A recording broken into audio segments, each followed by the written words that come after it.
All Three Beards Media podcasts originate from the Gravitate Co-working Studio, sponsored by Revelton Distilling Company.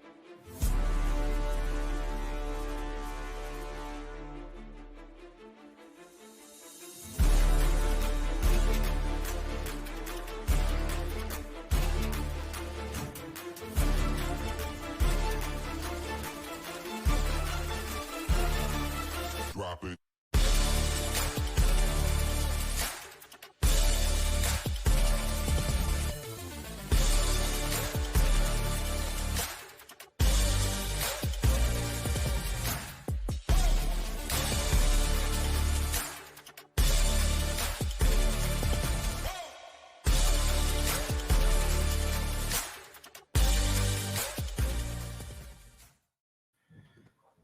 Welcome back to another edition of the Ball Don't Lie podcast. We are in season 4 and I believe episode 15.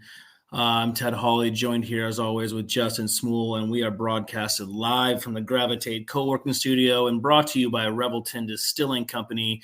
And as always, we are part of the Three Beard Media Group. Justin, what's up, buddy? Not much, man.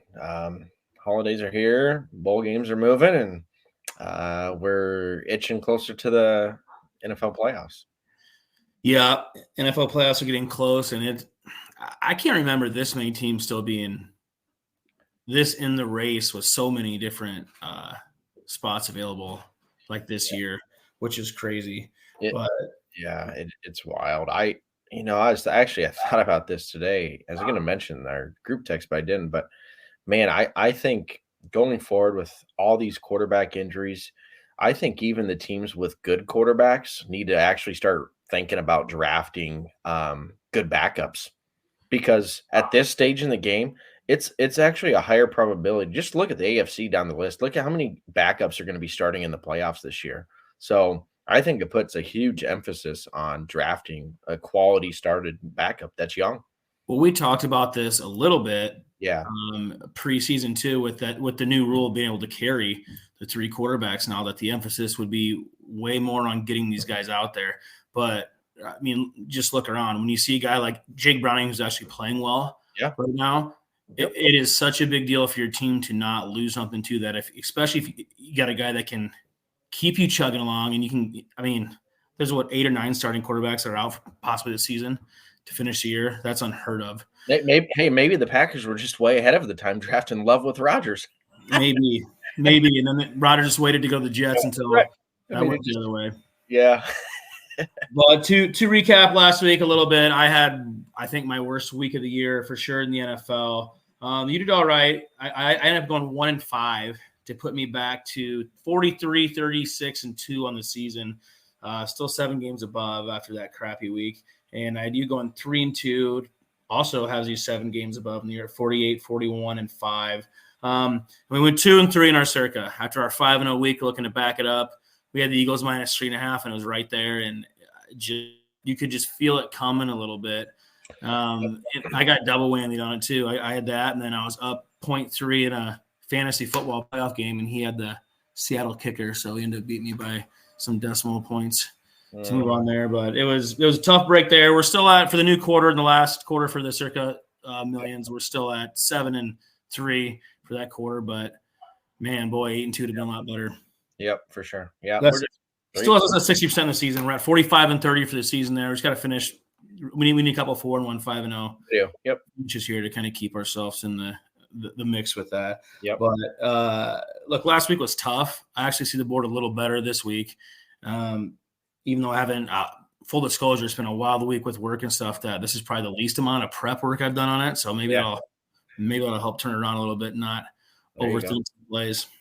Sometimes first initial looks the best. A lot of times it does. A lot of times you talk yourselves out of your first plays, and I'll go back and look at, because I always bet my initial thoughts early in the week, and I'll go back and look at that. I'm like, I should just stay there. Yeah. But we have college football playoffs this weekend that, quite frankly, are the only bowl games that you can really bet and feel good about. I bet a couple other ones, just not really caring. But with the transfer portal right now and not knowing who's playing, it's just that those other bowl games have kind of lost their luster. I see there's still a bunch of eyeballs on them. I see the ratings are still through the roof, so they're not going anywhere anytime soon. But as far as for degenerates and gambling wise, it's been a while since you've had a football game you could bet on confidently for sure. Yeah, I mean, let's face it, if you couldn't bet on college football, there'd be no eyeballs on the rest of these bowl games. For sure. For sure. So I mean, that just kind of puts it where it's at for that. I'm seeing Michigan as still a 2.5-point favorite and Texas as a 4-point favorite. It's kind of been in that area a little bit. I can't remember what it opened at. Michigan might open up as a little bigger favorite right away. I can't remember for sure, but I do. I like Michigan. I think everyone's really overreacting to that Bama win over Georgia. Honestly, I think Michigan's undervalued. Do you think? Here's a question that came up with some stuff too. Is I think Georgia would be favored against all 4 teams in here, and they're not in it. So everybody's mad about Florida State, right? I think Georgia, even more so than that, has a thing too. So this is why it just sucks we don't have the 12 teams yet. Yeah, I mean, I actually think they would be too. Yep. So I mean, that's the thing. It's either I think at some point, you just got to turn it over to Vegas, right? Just let them set it, and then, hey, they're going to tell you what the odds are, and you're not going to like it most of the time because, truthfully, I mean, actually, Ohio State is way better in their eyes than what the committee and everybody else thought. And, sure. People don't like that, but hey, I mean, if you want to determine quote unquote a true, let the people who do it for a living. Sure. And I'm actually going to go with both favorites in these games too. I have Michigan -2.5 and Texas -4. I really wanted to play Washington just to talk myself into it, but Texas is so good up front that I don't know if Washington's going to be able to move them around enough, and they might just like insert their will a little too much on them. That unfortunately, I think the Longhorns probably going to push them along a little bit. But look, Penix has proved me wrong a couple times this year too. I mean, there was a dog the last time they played as well, so I hope they win. But I'll probably I haven't made any plays yet on these games. I think I put some on Michigan right when it came out. But I haven't really gotten into it too much. So yeah, I like Michigan. That'd be my only play. I'll wait and see. I haven't truly looked into anything, but just initial thought was for sure. I thought Michigan was too short. So yeah, I thought we're getting a little value with everything going on too. I mean, look, they do have a bunch of distractions again. There's going to be some more maybe suspensions coming for Harbaugh too. It's getting to the point that just go to the NFL, Jim. Why do you want to deal with this crap every year? I mean, the NCAA has lost all ability to have respect from anybody anymore. There is no rules. So when they decide what you can and can't do anymore, until a set of rules come in and get set to where you have people staying through the season, having a transfer portal season open before the games are even done playing, like nothing makes sense anymore. It's actually a joke to where the people that were college football truists over professional for a long time are now going like this. I mean, yeah, it does suck. So you're not going to see the same kids playing anymore. The same schools. You get used to that, and it's just why. And for smaller schools, like it's going to continue to get worse too. If you're an underage player at an Iowa or Iowa State, especially at a skilled position like as a wide receiver or a running back or quarterback, you're going to see some more Tyrese Hunter things happen where a Texas is going to come in and steal him because you can't pay him that kind of money.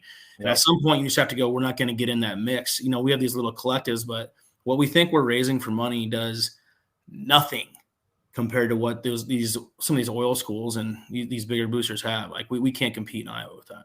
Right. No, that is really true. Yeah. It's the whole script, it's changed so much. And quite frankly, it's just annoying to even trying to follow and keep up with anymore. But I used to really like the recruiting and signing days, and it doesn't even matter anymore because I agree. The transfer portal for sure matters more now than signing day does. Half those kids will be gone next year. And that's why it doesn't matter. It used to be such a big deal to get a kid because you would get them for at least and you always wait to see like, well, who do we have for underclassmen? Now you have to play these underclassmen. I always in the pro side anyway, and it's even just more so now that I'm for sure. I mean, I saw that one kid flipped. I think it was the number one player flipped from Ohio State to Florida State. I laughed. I was like, he's going to flip from Florida State after next year, so it doesn't really matter. It doesn't matter. Yeah, You have to go back to. I'm all for kids having flexibility to do stuff and getting paid. Like there's Sure. things. All these things are fine. It's look, who to be mad at is the NCAA. They botched it. They got behind it and waited until I got ordered. There was nothing they could do. They could have got ahead of this. They didn't. They have idiots running the show with that, and there's no going. You can't go back in the bag after it. So you have to find a way. The only way to go back a little bit is when you make these universities start paying the kids themselves, and they don't want to. Nope. What really bothers me is you have, these Iowa and Iowa State collectives. I'm sorry, there's good people running them, I'm sure, but you're asking these fans who are already paying inflated ticket prices Correct. to buy your merch, do all this stuff, and show up for games. Oh, and also, if you want to have these players, you better start giving these collectives so we can get the players you want too. So it's all back on the fans again to do this. Right. Didn't you? We saw the numbers you signed for that new Big Ten deal with all these schools coming in. We know what you're getting paid, so why don't you play the players? Right. Correct. Football needs to go off on its own. Like it needs to be its own sanctioned deal. I think Chip Kelly maybe even alluded to it a little bit, having 64 teams. And I agree. As a smaller school like Iowa State that could get left out of that would suck. But maybe you get in it, maybe you don't. Maybe it's a little higher, but it's not sustainable to have this forever because the balloon's going to pop at some point to where the money's going to stop getting pumped in. You just have to go enough's enough. You kind of have to go to where the New York Yankees got to a point to where they just kind of quit buying all the free agents all the time. Just like, we're not getting championships anyway. Why don't we start trying to develop players? Well, That's the problem, though, is you go and develop your young players, then somebody else is going to pay them under this too. So unless there's some set of rules and football governs itself, you can't go back. And you have to go back to, you get to transfer once. Otherwise, you have to sit out a year. You want to transfer again, you got to sit out a year. There's got to be something because playing for 4 schools in 4 years is just crazy. Yeah, it's a whole. We could talk on and on about it. It's wild. I'm ready for the 6-year thing to be done too with all these COVID years we've done. It's ridiculous. That's stupid. Don't even get me started on that. No, but that's enough. That'll probably be until the championship game. That'll be the last of our college football talk. For you. So I'm playing both favorites. Sounds like you like Michigan as well. I like Michigan. Yep, I'm with you. Well, after that little rant, why don't we before we jump into our NFL plays for this week, why don't we go ahead and hear a word from our sponsors? Why take the best corn in the world and make it into fuel when you could make it into whiskey? That's the question that launched Revelton, Iowa's most visible and fastest growing distillery. Owners Rob and Christy Taylor embrace the grain-to-glass philosophy, sourcing ingredients locally and overseeing on-premises production and bottling at their facility in Osceola. One sip and you'll agree that Revelton's handcrafted whiskeys, gins, and vodkas are the best you've ever tasted.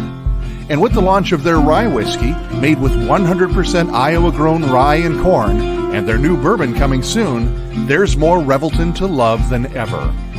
Iowa's own Revelton Distillery. ReveltonDistillery.com. The great thing about working from home is working from home. The worst thing is working from home, especially for face-to-face collaborations with customers and coworkers. And let's face it, coffee shop meetings are neither private nor professional. So skip the trip to Starbs and investigate Gravitate Co-working Space. For more than 10 years, Gravitate has provided large and small office and conference spaces perfect for hosting meetings, workshops, or other events, as well as private phone booths for confidential conversations. Plus, all spaces include secure fiber internet, free coffee, and access to a kitchenette. All you need is your laptop. Gravitate does the rest. And renting space at Gravitate is surprisingly affordable. An hour of office space costs about the same as venti caramel macchiatos and breakfast sandwiches for 2. Daily and monthly rates are also available with no long-term commitment. Learn more at gravitatecoworking.com. That's gravitatecoworking.com. Thanks again to our sponsors, and welcome back again to the Ball Don't Lie podcast. I'm Ted Hawley, and he's Justin Smool. We are in Week 16. We are nearing the end of the NFL season, which makes me excited. Yeah. Also a little depressed because I miss having those NFL games at the end of the week. But look, these are where it's fun, though. I think these games matter a lot, and there's so many teams with stuff to play for right now that it makes the games even better. There's not a bunch of teams running away and a bunch of dogs this year, which makes it all the better that, the NFC South is completely up for grabs still with 3 teams available. So we might as well just go ahead and start it right there. I'm going to go back to my well. Okay. I need my Falcons to win this week. They let me down again last week against Carolina. I think you kind of saw that coming a little bit. Yeah. I got them at -1 earlier in the week. They're -1 in our circa plays here too. And I think right before we went on, you said they're maybe even up to a -2 here. So if you see where you can get them at, I still like that. I can kind of win by a field goal or more, but I love the Falcons at -1. And he's coaching for his job now. I don't think he was until last week, but maybe he'll just wise up a little bit and get Bijan 30 touches because that's what he needs to do. And I saw them going back to Heineke. Yeah, they are. I mean, that's been my gripe with Art. Like, it almost feels, and I'm with. So, by the way, this will be on our card. So I'm with you. It's on my card as well.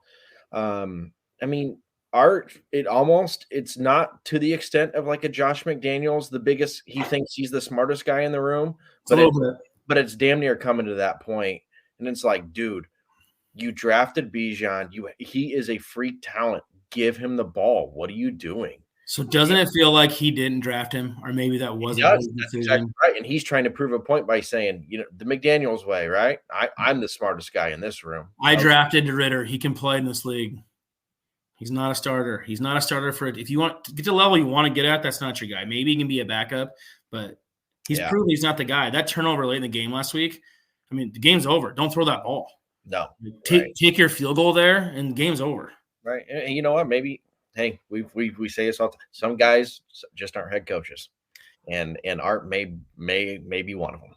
Well, and that's just the thing is he, right away when he got there, he made him play a little better, and he built around the trenches and did some stuff right. But I can't remember who. It might have even been Chris Sims this week. They got talking about it like they brought in Taylor Heineke. I think he's getting like $8.5 million. They're like and they wanted him and Ritter in their room. And it's like, well, you could have had Baker for 4.5 with incentives. He was right there. He was fully available, and you didn't take him. Nope. I mean, Baker's going to finish top 5 to 8 in the MVP voting this year for sure. He will.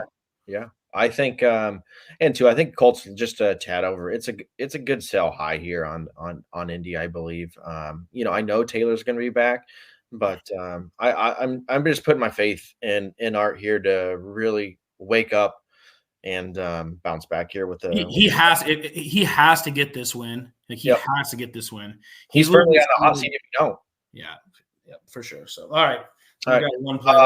I got to play Saturday night, so I'll backtrack here, and it's for sure I'm going against the public here, but we talk about sell high all the time, but look, there's too much love on this Jake Browning kid right now. We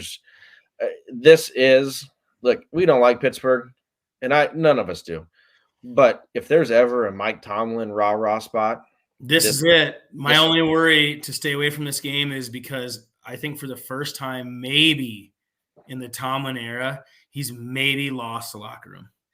I mean, it does feel like it could be that, right? This whole George Pickens is an issue, and that guy needs to wake up, or he's going to be out of the league. So is Deontay Johnson, in which they're not. I mean, look, it is bad. Like, I mean, you're talking some Iowa offense type same feeling. Luke Potoff is a good buddy. He's a Hawkeye fan and a Steelers fan. He's like, I just can't. I hate watching football on Saturdays and Sundays now.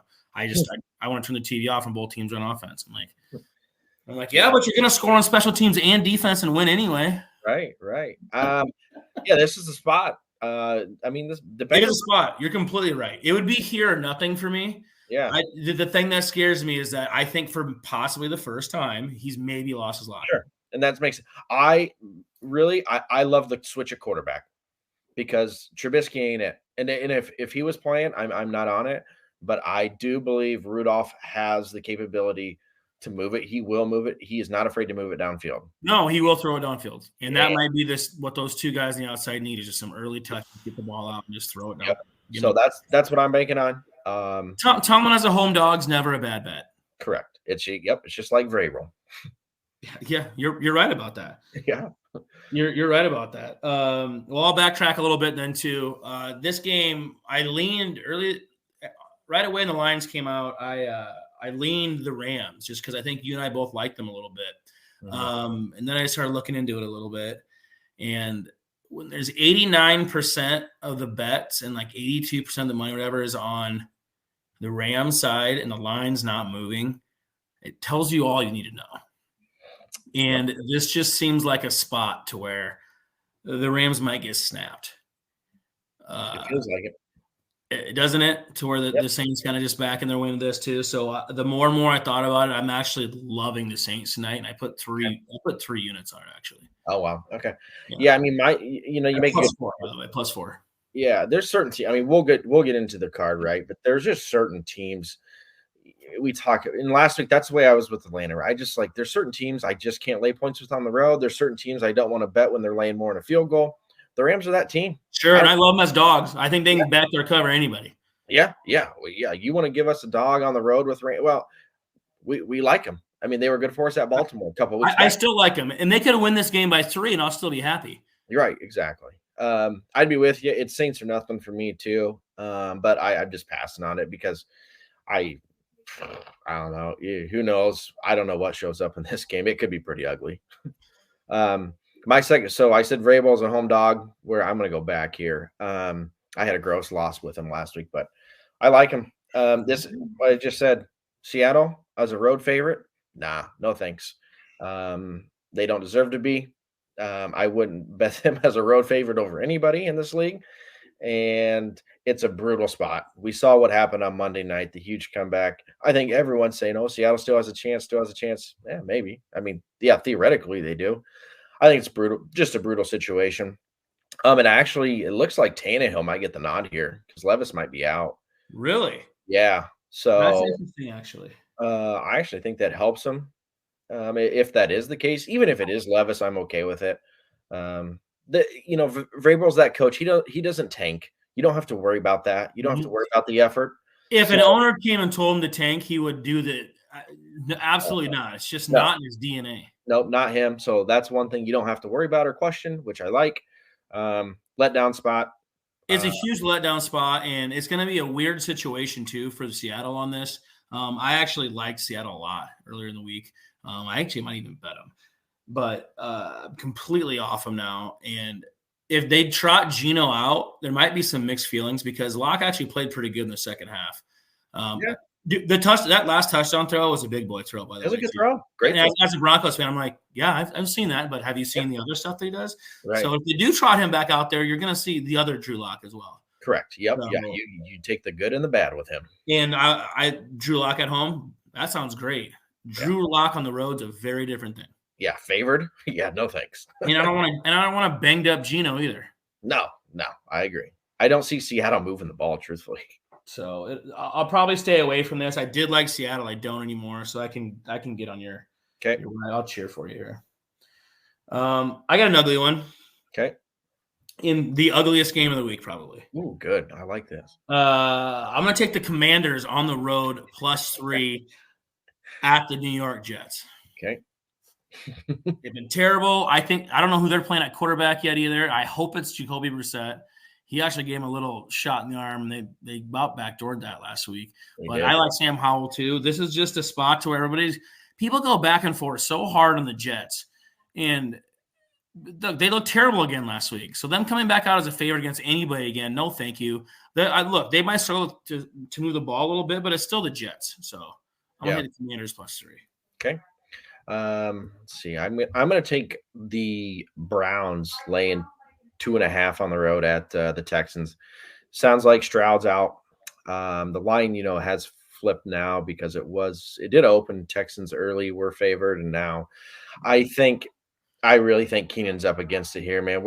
This is a big boy defense, and I think it might be Davis Mills too. Yeah, it could be even Mills.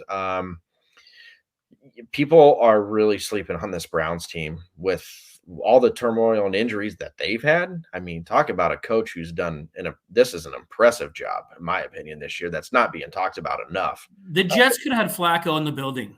Imagine if they had Flacco throwing the ball around like this after Rodgers is gone with the defense. What a mistake that was. Yeah, 100% agree. I think the Texans are getting a lot of love for that performance. They snuck it. They had no business winning that game at the Titans last week. That was a gross loss on my end. And I think they're up against it here with the Browns. So And it sounds like this concussion's so bad because he's having the light sensitivity thing right now with C.J. Stroud. It happened in the Broncos game a couple weeks ago. They tried to pull him up, and he was absolutely dead weight. They let him continue to play. Then he got another one the next week. He might not play again this season. Yeah, I mean, it's unfortunate because they're in a three-way tie for the division. Yeah, which sucks. But yeah, I'll lay it with the Browns. Yeah, so this is on my card as well. So this will definitely be making the card there. I actually caught the Browns earlier this week at the better number too, and I like it here now. I did too. But I love 2.5 as well. Yep. So that'll be our next play on the card. At least we got 2 for sure. I'm gonna go uglier than the last play I just made. Oh, good, because I might have this one. I hope you do. They weren't good to us last week. Okay. Do you know where I'm going? Yeah, no, because you didn't pick this team who I was thinking, but I'm going back to Kyler Murray, my boy, plus 4.5 on the road against the Bears. Okay. Bears getting a lot of love. They're playing better. Cardinals laid an egg last week. This is going to be the card, and I have the Cardinals under 4 wins for the season, so I think they're going to win the game. This might get them to 4 and give me a push, but I don't know. 4.5 points seems like a lot for the Bears to be favored by. Kyler can do some things. I'm going back to the Cardinals. Yeah. I mean, this is once again, right? There's just certain why are the Bears favored by over a field goal over anybody? You just don't do it. If I played this, it would be I do have a small little bit on the Cardinals, so I do agree with you here. Just probably missed my card for the week, but it's definitely Cardinals nothing. So this probably feels like a pretty good play to add for us this week. I will go with I'm going to take the Carolina Panthers plus 4.5 against the Packers. Ugly. And it's so ugly, I kind of like it. Yeah. These guys have not been good to you this year, though. No, Carolina's actually Bryce Young owes me a lot of. He owes you a lot of money. Yeah, steak dinners. But I will. The Packers have probably been one of my better teams that I've been on or against, and so, hey, here's a team. They're laying more in the field goal on the road. Like we've seen this song and dance with them. We faded them when they did at the Giants, and they lost. People laughed at us. They lost outright. The biggest Packers optimist we know, Jordan Walker, who is so fed up with these guys. I was talking to him today, actually. He's so fed up with them, and not with them, with Joe Barry. He's so mad at their defensive coordinator. I was like, talk me out of putting them on my card. I usually just say that so I can get an honest reaction. And he said, don't play them. He said, don't play them. And I was like, Yeah. Hey, Carol. I mean, you know what? For the Carolina, the main reason too is when you see a really bad football team go win a game late in the year, it shows that they haven't quit, and that's the sign that I like.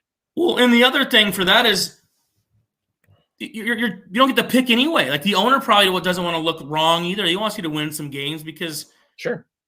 I mean, look, it's a interim outside linebacker head coach. I don't even know the guy's name, honestly, who's run the show for him now. And well, he doesn't care. He knows he's not getting the job.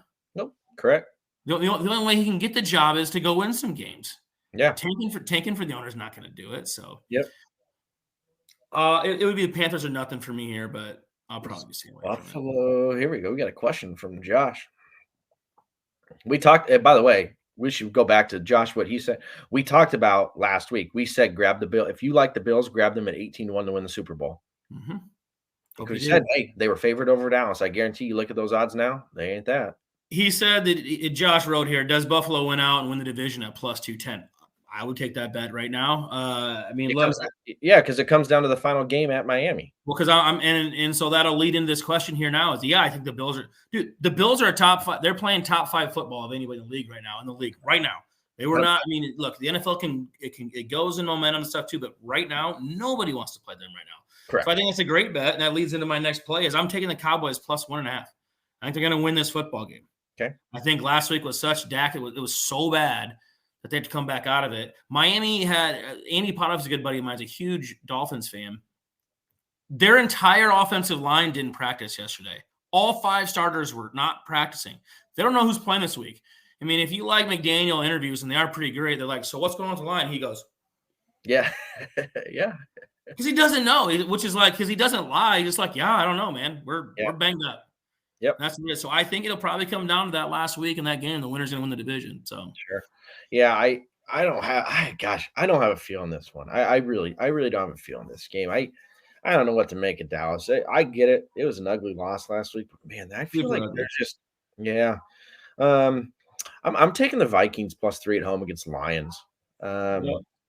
Here's Detroit last week, I liked them last week, and it wasn't because I liked Detroit. It was I felt like I felt like it was a cheap spot against the Broncos, and I mean it was right. It was just a no-brainer type of play there. But Thank God I was at a comedy show not to watch that live. yeah, yeah, it got ugly. But the Vikings as a home dog here, boy, this team has a lot of fight in them left, and they're still.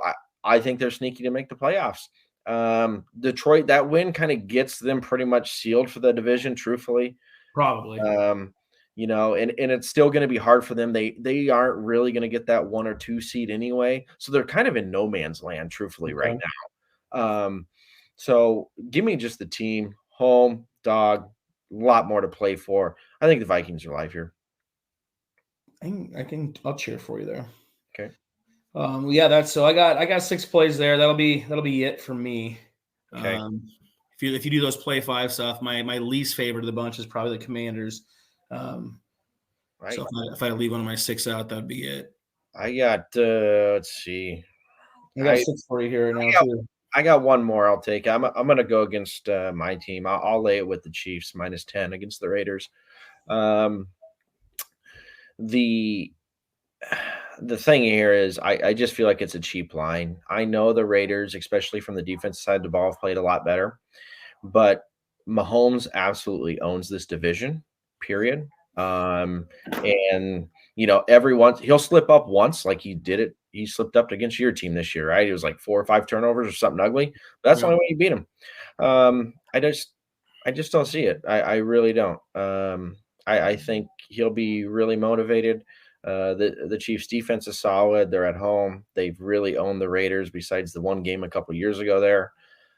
I think the Chiefs, truthfully, I hope I'm wrong, but I think they put a number up on them, even though their quote unquote offense isn't, is broke. But I actually I did a 6-point teaser.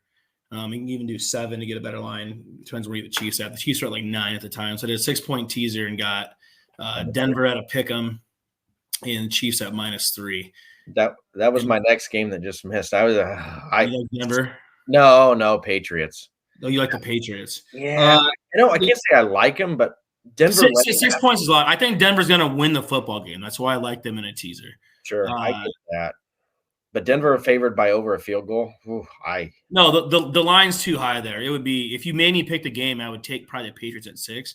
But this is where Denver, as soon as they start staying away from us, when they come out and smack somebody around a little bit too, and you get back at home. My only fear with that Denver Patriots game, it has to me why it just missed to me is it has the same feel of the Giants at the Saints last week. Everyone was on this DeVito high, and they're like, oh my gosh, like the Saints laying 6 to anybody, right? We all agree, yeah, they shouldn't be. Well, how'd that work out? Yeah. That's kind of my same kind of thought here. It's like, really Denver's laying 6? But I don't know. Maybe could be walking into it. So I mean, it opened up at like 5. It's gotten up to 6 now too. Right, it's kept climbing. So yeah, we'll see. So all right. Well, that I feel a little better about our start here. It looks like we have the Falcons and the Browns for sure locked in on both of our cards, and I like a play or 2 years, and it sounds like the Cardinals might stink their way in again. Yeah, they've been the giveth and taketh from us this year, so we'll see. Gosh, and we were right. Man, like if you told me that they would score as many points as they did last week, I'd say we're good. We cover, and that's just. Sometimes you just run into it. And Brock Purdy just says, no, thanks. I'm done. I tell you what, so why don't we just talk about that game a little bit here since it's a big game. Boy, it's a stinky line. Have you ever seen a stinkier line than San Fran -5.5? We've told you guys, when you see a 5.5 line, Vegas builds casinos on teasers. And this gets you where you think you like it. And oof.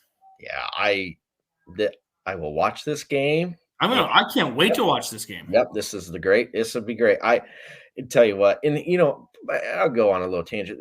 These talking heads that just hate on Purdy are so stupid. And I'm tired of the talk that it's just like, oh, if Lamar wins this game. No, Lamar don't deserve MVP. He wouldn't even be top 5. Look at his stats. What has he done this year? Oh, so he goes and win one game and all of a sudden he goes MVP? No, that's ridiculous. What are they going to say, though, if Purdy comes out and if they come out and cover this game and win, and he throws for his 3 touchdowns, his normal stat line? Yeah. Oh, they'll find a way. How? I don't know how you can anymore, though. Because they're so stuck in their way, they can't be wrong. You know how these morons are. Well, he smacked Dak. If he goes and smacks Lamar, I mean, they smack Jalen. Like, who's left? Who's going to get it? Yeah. Do you think they would give it to CMC on his own team over him? No. I don't think so. I think there's enough people that just aren't allowed talking heads that he would get enough votes.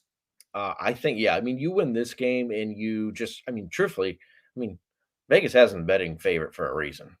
Now, let's call it what it is. And hey, we gave that out a few weeks ago. Hey, I listened to the advice there.